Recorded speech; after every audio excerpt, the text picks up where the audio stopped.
Hello बच्चों, let's see this question. The question says that consider the following three statements and select the correct option, stating which one is true and which one is false. ठीक है. First statement क्या है हमारे पास? Oparin of Russia and Haldane of England proposed that the first form of life could have come from non-living organic molecules like RNA, protein, etc. and that formation of life was preceded by chemical evolution. ठीक है. तो first statement हमसे क्या कह रहा है कि जो first form of life है, ठीक है, फर्स्ट फॉर्म ऑफ लाइफ मतलब क्या? सेल. ठीक है.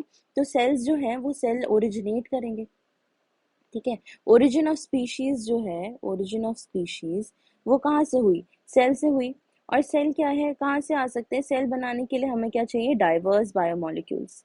Diverse biomolecules. ठीक है.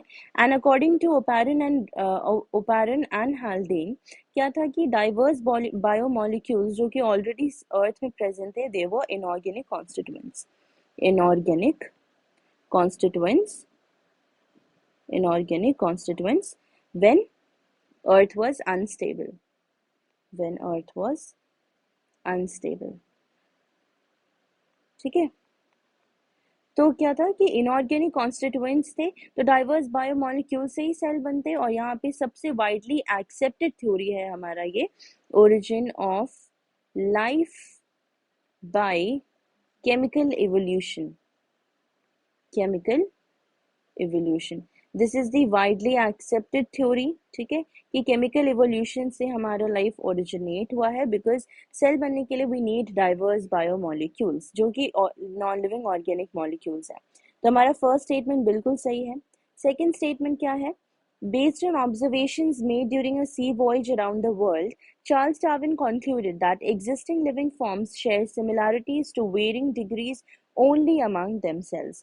तो क्या था कि चार्ल्स डार्विन ने क्या देखा कि जो एग्जिस्टिंग लिविंग फॉर्म्स हैं, एग्जिस्टिंग लिविंग फॉर्म्स, अब since origin of life, origin of species हुआ, तो वो कहाँ से हुआ? एंसेस्टर्स से. Ancestors underwent evolutionary changes.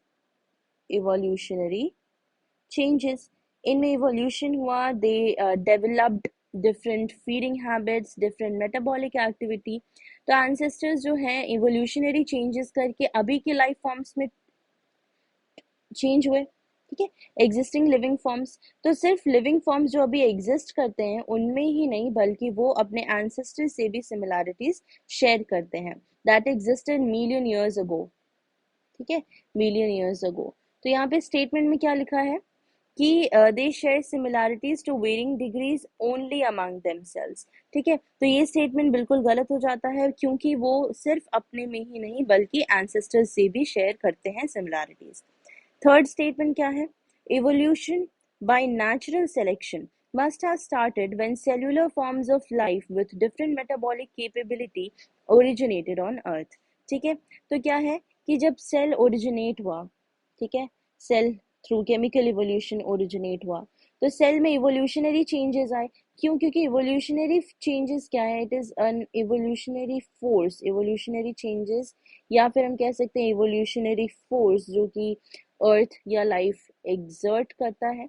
तो सेल इवोल्यूशनरी चेंजेस करके काफ़ी डिफरेंट सेल्स बने which had different metabolic capability, different metabolic capability, different feeding habits. ठीक है, डिफरेंट फीडिंग हैबिट्स. तो काफ़ी टाइप्स के सेल्स ओरिजिनेट हुए. ठीक है. तो उनमें से जो सेल मोस्ट फिट था, ठीक है, मोस्ट फिट था, मतलब कि the cells that showed more fitness, they originated and they evolved and turned out to be existing species. ठीक है. मतलब कि जो सेल फिट हुए, मतलब सेल जो है इवोल्यूशनरी चेंज करके डिफरेंट फीडिंग हैबिट्स के कारण, डिफरेंट मेटाबॉलिक कैपेबिलिटी के कारण, डिफरेंट इवोल्यूशनरी फोर्स के कारण डिफरेंट सेल्स में इवॉल्व हुए. उनमें से जो सबसे ज़्यादा फिटनेस शो किया वो सारे इवॉल्व कर गए एंड दे सर्वाइव्ड. तो हमारा ये भी स्टेटमेंट बिल्कुल सही है. तो इस तरीके से हमारा कौन सा स्टेटमेंट सही हो जाता है, कौन सा ऑप्शन सही हो जाता है? पहला क्या है? True, second is false and third is true. ठीक है. तो फिर हमारा करेक्ट ऑप्शन क्या है? B. B is our correct option, that is true, false and true. Hope you have understood the concept. All the best. Thank you.